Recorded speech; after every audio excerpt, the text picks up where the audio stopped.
नमस्कार, आप देख रहे हैं डी न्यूज भारत। मैं हूं आपके साथ धर्मेंद्र राजपूत। आज पैदल पथ यात्रा में हमारे साथ ज्यादा जानकारी देने के लिए शाना विधायक देवेंद्र सिंह लोधी जुड़ रहे हैं। आज उनसे बातचीत करते हैं। आज जो यात्रा हुई है, क्या पूरा मामला? देखिए, आज जो यात्रा हुई है ऐसे महापुरुष के ऊपर यात्रा है। इनकी 150वीं जयंती है और हम सब जो है कानपुर से यात्रा निकाली है, यहाँ तक आए लास्ट पॉइंट तक। तो इसमें हमारा एकता का सूत्रों में बांधने का उद्देश्य है और जो हमारे यशस्वी प्रधानमंत्री है, एक भारत श्रेष्ठ भारत, उस भारत के जो उनका सपना है विकसित भारत का, उस संकल्प को पूरा करने के लिए कैसे महापुरुष के जन्म जयंती 150 पक्ष में या एकत्रित हुए हैं, जिन्होंने देश की आज़ादी से पहले और देश की आज़ादी के बाद देश को एकता एवं अखंडता के लिए अपना सब कुछ न्यौछावर कर दिया। साथियों, अंग्रेजों की पॉलिसी थी कि फूट डालो और राज करो, बांटो और राज करो।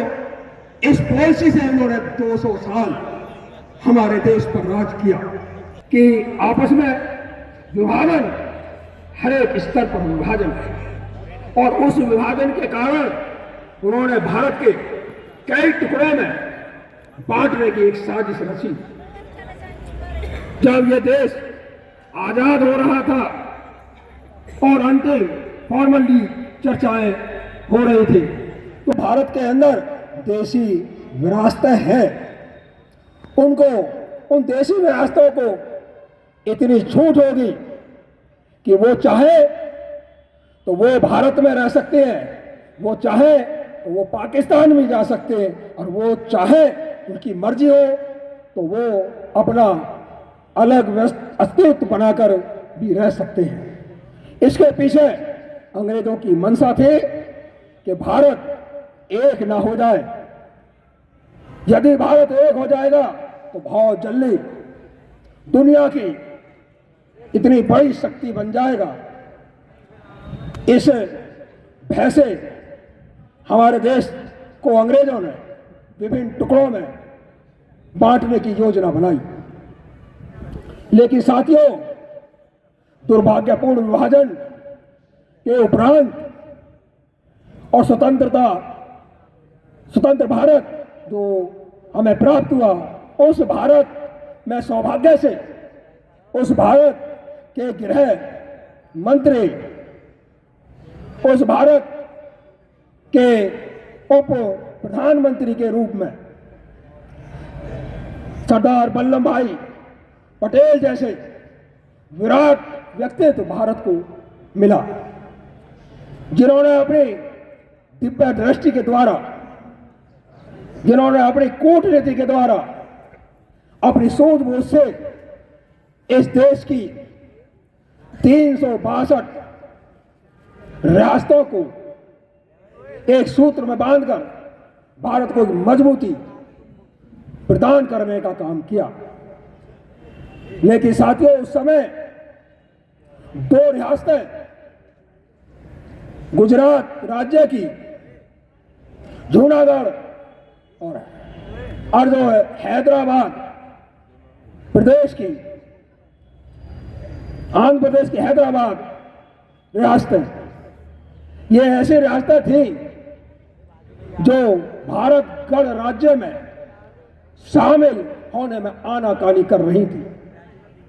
लेकिन साथियों, सरदार वल्लभ भाई पटेल ने अपनी चतुराई से, अपनी सूझबूझ से इन दोनों रियासतों को भी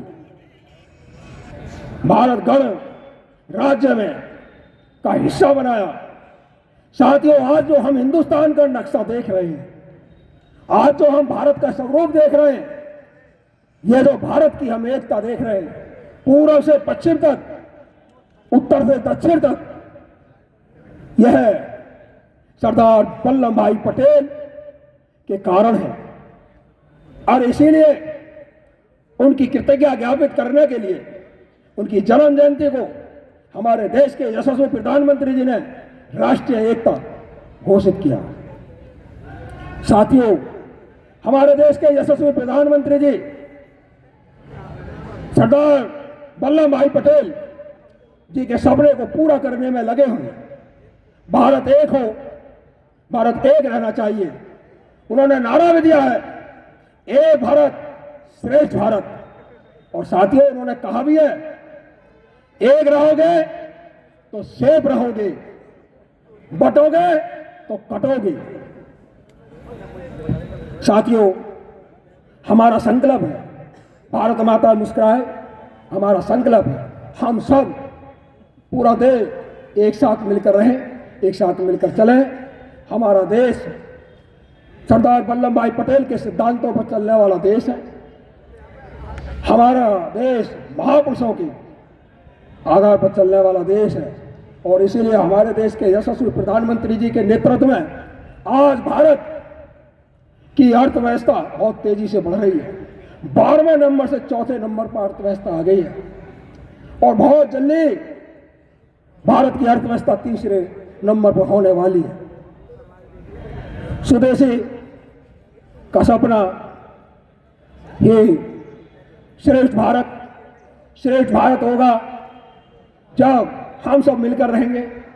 श्रेष्ठ भारत होगा जब प्रगति होगी, और श्रेष्ठ भारत होगा जब किसान खुशहाल होंगे, और श्रेष्ठ भारत होगा जब युवा को आगे बढ़ाने का संकल्प होगा।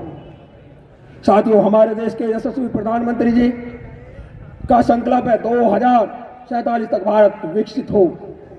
लेकिन भारत अवश्य विकसित होगा, लेकिन विकसित भारत का रास्ता आत्मनिर्भर और स्वदेशी से होकर गुजरता है।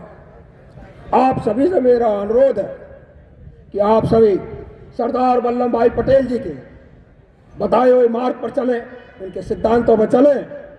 और मैं दावे के साथ कहता हूं, अगर उनके सिद्धांतों पर चलेंगे तो हमारा देश बहुत जल्दी विश्व गुरु बनेगा और हमारे देश का पूरी दुनिया पर नेतृत्व होगा।